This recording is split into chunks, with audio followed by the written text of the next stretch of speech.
And Lord, I'm just so tired of meeting all the wrong people. Every time I turn around, I think he's the right one. And I just don't know. Please send me somebody to share my life with. Because I'm tired. Amen. Hey, sexy mama. I know you tired. Because you've been running through my mind all day. You want to go out? Not that tired. Hello, this is Vincent And Valerie. Woodard. And today on Couples Pursuit, we're going to talk about 3 stages of marriage. The courtship phase, the covenant phase, and the commitment phase. Baby, what do you think about the courtship phase? Well, the courtship phase is the first phase. And we won't be able to talk about the other two today because this is enough to talk about in one sitting.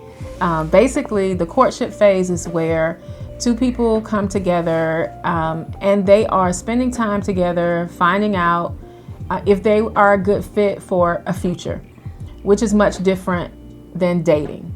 We can talk about dating later, but it's a little different than courtship because dating is not always with the intention of marriage. Sometimes it's just with the intention of hanging out, having fun. But as far as we are concerned, and for the purposes of this video, we want to talk about courtship with the intention of marriage. Right. The definition that I have, and it's really just pulled from the dictionary, internet. So courtship is defined as a period during which a couple develops a romantic relationship, especially with the view of marriage. And I think that's kind of, says it in a nutshell. There's so much more that could probably be added on to that, especially when we're talking from a Christian perspective. Yeah. But I think it's kind of hits it on the head when it says with the view of marriage. Yeah. That's the thing. When you and I met, I had been married. And I was hiding from life and everything else. Okay. And I literally had prayed, Lord, please don't send anyone my way. I don't want to be bothered with a gentleman because my heart was broken and I had a little girl and I was trying to pull it together. And when I met Vincent, I met him by happenstance. I was having a indoor yard sale, so to speak, and he was searching for an apartment and came by at the suggestion of a friend to see some of the things that I had. Well, he was interested in me and asked me if I would go out on a date with him, and I said absolutely not. I didn't say absolutely not. I just declined. It felt like it did. Heck no. I just declined, and none of that. Because I was wounded and I just wasn't interested at the time. I wasn't interested in anyone who wanted to just have a good time. She shot me down, fellas. Well, he says that I shot him down, but a couple weeks went by, and there was a nice older lady who had bought some furniture, my kitchen set from me, and he had a Jeep at the time. I asked him, would you mind taking it over to her house? And so that created an occasion for us to spend that little bit of time together. And we took it over to her house, and he was kind enough to take it into the house and set it up for her. I slid in my number too. That's actually that's how I got the phone number. Notes.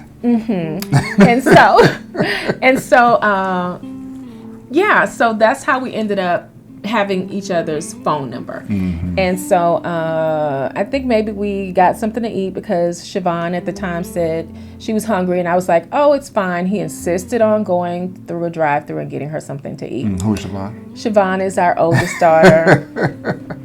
My little fox. She's our oldest daughter. And so anyway, because he had my number, I let him know that I was going to be moving out of town. That's why I was clearing out my house before I moved. And he called me and he said, I don't know what it is about you, but I want to get to know you. I'm interested in you. And I told him off the bat, I was like, well, that's nice and everything, but there's something you should know about me if you're really interested. And at the time I was celibate, abstinent, however you like to put it. Obviously I wasn't a virgin because I was married and had a child, but I had decided that I was just going to cut off all of that from my life because I wanted a sincere relationship or none at all. And his response was, I knew there was something different about you, but I did not know that's what it was. And so with that in mind, he continued to pursue me, to date me long distance. I moved back to Virginia, stalked me. Yeah. For about a year, he would come back and forth to Virginia to see me when he would have time off work. And don't get me wrong, our relationship wasn't perfect, but it began with the intentions of me keeping myself to myself and really not wanting to just have a casual dating type relationship. And I bring that up because that let him know that I was serious about my life, my child's life. And so if he wanted to pursue me, he would have to do it intentionally. And so he did. And I think that's so important, how she set the expectation. Not like she really didn't want to be in a relationship. I could tell. I knew that she was, either running away from something or trying to find something. All whatever. of the above. It's so many things. But a man, a relationship. She had a daughter. She was a single mom at the time, and there were just so many things going on in her life. And I can understand her hesitance, her point of she didn't want to entertain a relationship, especially with the fact that she knew she was going to be moving away. So I intentionally, fellas, listen to me. I intentionally wanted to pursue a relationship with this lady. I wanted to spend time with her any way possible, whether it would be taken to the couch to the old lady that she talked about, whether it just be going out there get some fries or something or some chicken wings, just whatever. I wanted to pursue a relationship, and it was intentional, and that was my view. And was it to marriage? I didn't want to be with anybody else. Whether I told myself at that time I want to marry this woman, I know I didn't want to be with anybody else at that time. So that was our journey of micro. It's a little snippet of kind of how we started, but neither one of us wanted to be married at the time. We had both been married, and we were both still working our way out of all of the things you have to work yourself out of when you've been married before. And he had our son at the time as well, and so it was a really interesting time because I was captivated by him in a way that I really didn't want to be. Like, he caught my attention. I was like, there's something about this guy. I met him. He's getting out of his Jeep at the time, and Vincent, you see him sitting down, but he's like 6'4", 6'3" and some change, and I'm like 5'3" and some change, and I'm like, he just keeps getting out of the car. He's this huge dude, and I'm looking at him, and I'm like, oh, he's large. That's the first thing I noticed about him. But my eyes were not on dating. It wasn't like, ooh, I'm attracted to him. It was like, okay, come and check out this furniture because I got stuff to do. Right? Seriously, I wasn't. And he's like, you want to, go to this Isley Brothers concert. You want to come? Absolutely not. The first thing I think about with the Isley Brothers is what? In between the sheets. Da-na-na-na. No. Okay. No, thank you. And that leads us to how we talked about. What you say next? No, that leads us to before we talked about making this video, how people want to date rather than court the other person, and the difference between those two. So could you finish expounding upon it? Well, let's talk about some of the things that, some of the differences between dating and courtship. Okay, dating, of course, you go out. It includes sometimes dinner, a movie, dancing. Back in our day, talking, taking a walk, hanging out on the beach. But often, almost always includes intimacy at some point. The expectation of intimacy at some point, which is why I told him up front. I didn't want to mislead him. This is not what I'm interested in. And so, for me, I didn't want to date, but dating includes those things as well. But courtship is more intentional. Once he found out who I was and how I was, it's like, okay, well, is that enough to deter him from continuing to pursue me? And it wasn't, because he would, like I said, he would travel from North Carolina to Virginia to see me, and we would spend time together, and I would go on to explain, the things that I wanted out of life. And he had to decide whether or not that was something he wanted. And we went through phases where we kind of bumped heads, and I saw something I didn't like, and he saw something he wasn't familiar with, and I was like, I'm standing on this. This is what, this is what I need and what I want, and if it didn't work, then we won't work. And that was not saying that I'm better than you or you need to come up to my standard, but it really was saying I have a standard, because he didn't have to meet my standard. He could have just walked away. Yeah. Exactly. And done something else. And I didn't have to lower my standard. I could have just walked away. And so sometimes in dating, you just kind of get together. The expectation is that there's going to be, some hanging out, having fun, but almost always some expectation of intimacy. And oftentimes we get into the intimacy too soon before we find out if we like his hygiene habits, if we like her way of speaking, is she respectful? Does she take care of herself? Before we find out all of the important things, sometimes we've gotten into the physicality of it all. And then because of what happens, now we're always going to speak from a Christian perspective, a relational perspective. Once you've intertwined yourself physically with someone, it's difficult to backtrack. Yeah, it's like trying to take yourself off of some sticky paper. It's like yeah. Really, you bond yourself together. Yeah. And then you start to find out those things that you probably could have searched for. Before you bound yourself together, but then you try to tear yourself apart. It's intertwining, like my wife said. Yeah. And to try to break that apart, and sometimes in our haste, in our anger, because we're so mad at what the other person did, that we found out that, we just can't take it. It's a deal breaker, and we want to rip ourselves apart from one another, and the damage that's caused by, just when you leave something behind. Yeah. And speaking of leaving things behind, that's one of the things I shared with my daughters about dating. Not so much with my son, because it's a little bit different, and I guess Dad did the more of the talking with him about those things. But women are receivers and men are depositors, and so we have to be careful about how we allow people to deposit into us, and not just physically, but also emotionally, mentally, psychologically, all of these things that come along with being in close relationship with someone. So if you're dating, sometimes those things are your encounters are casual. And with courtship, your encounters are intentional. You take the time to have a conversation, begin to find out if you're even interested in getting to know that person. And then when the time is right, you find out what are your expectations? What are you looking for in life? Are you, not that I'm the person that you're necessarily going to marry, but are you in a mindset where you're ready to find your partner to get married? Thought about those things? Is that even had important a discussion within yourself about the things that you want, that you desire for yourself, and then also with the person that you're going to be married with. What do you see yourself? All those things come into effect when you are beginning a relationship with a person. Don't take this stage lightly. I urge you, do not take this stage lightly, even though it's beginning stages, and you're fun, you're getting to know each other, you're laughing, joke. You actually should be doing that the whole time. But it's new. You probably might have been single, you might have been just came off of a bad relationship. I don't know what stage that we're in before you started this courtship phase, but it can be new, it can be exciting, it can be really fun.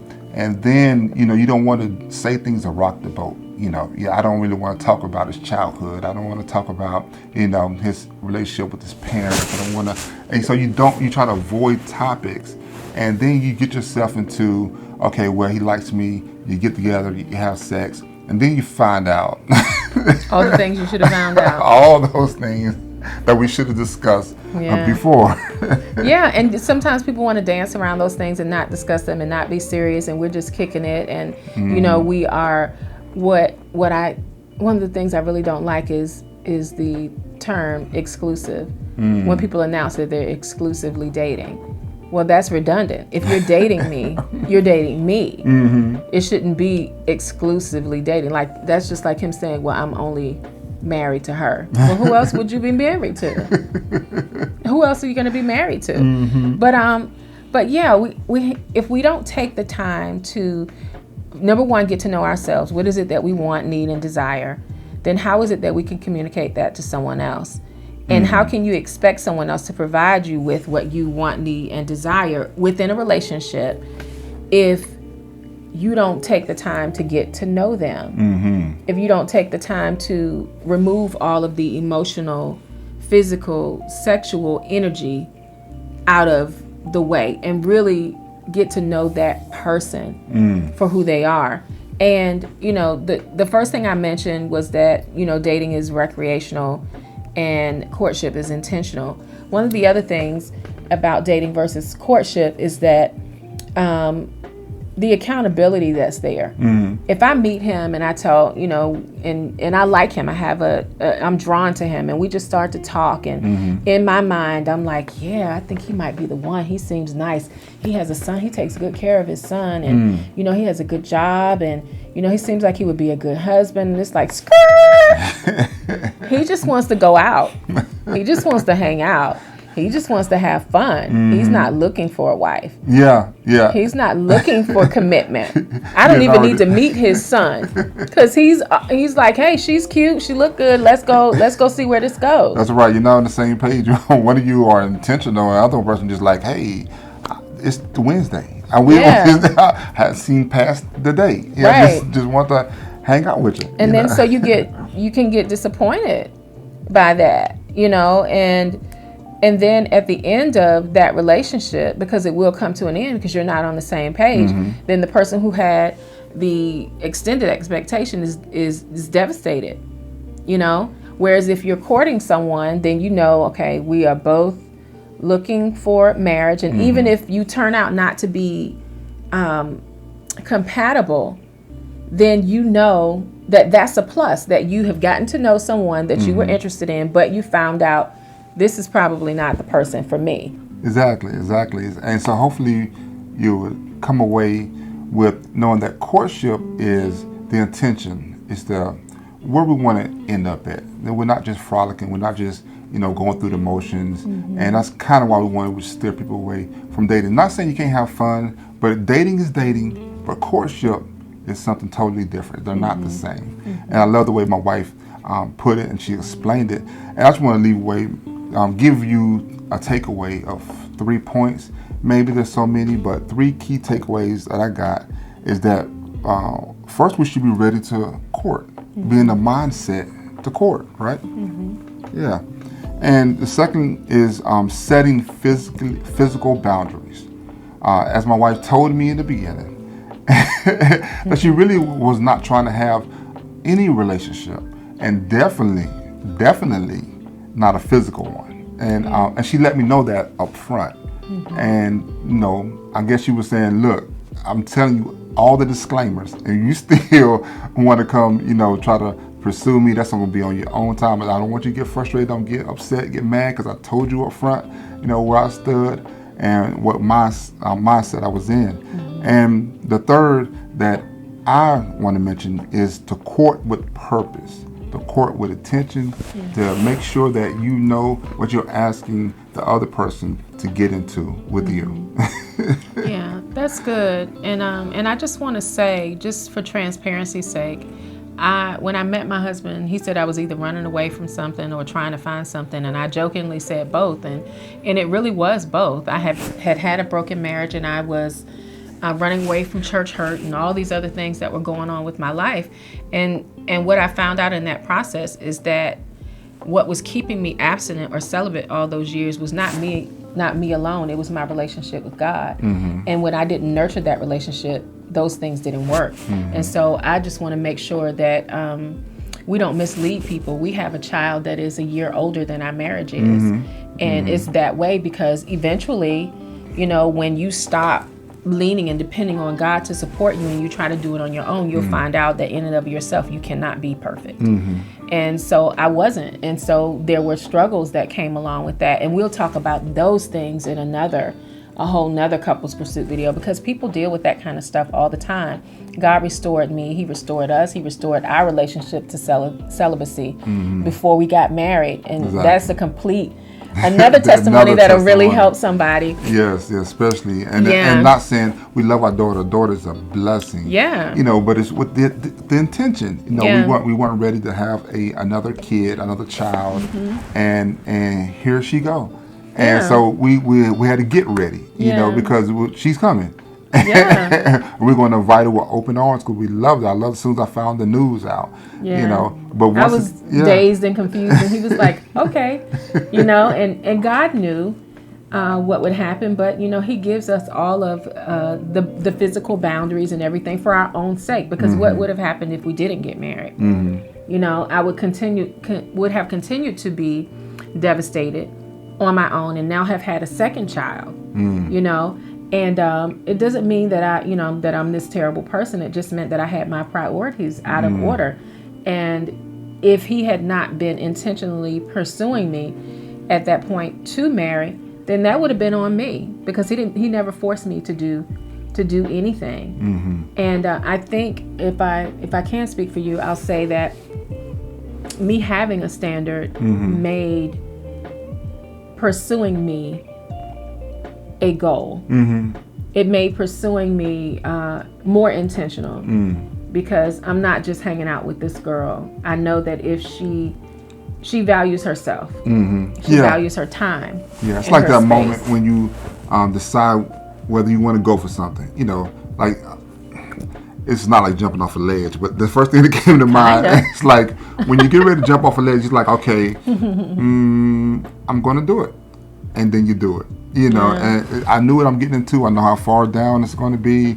I'm going to go under. My whole body is going to submerge. Might be a little uncomfortable because it might take me a couple seconds to get back to the surface. All those things are going through your head because you've already had the intention. I'm going to jump. I'm going to jump. Yeah. And with the fact that she let me know those things up front, I still wanted to jump. I'm so glad you did. So next time, please stay back with us. If you like this video, please like and subscribe, and please share with someone if you think it can help them. And come back for part 2 of this video. The next stage we want to talk about is the covenant stage. That's when you're the marriage stage, and I believe it would bless you if you're thinking about getting married or you're already in a marriage right now. That next video will bless you so much and so richly. So until next time, we love you, and we'll see you soon. Bye. Bye.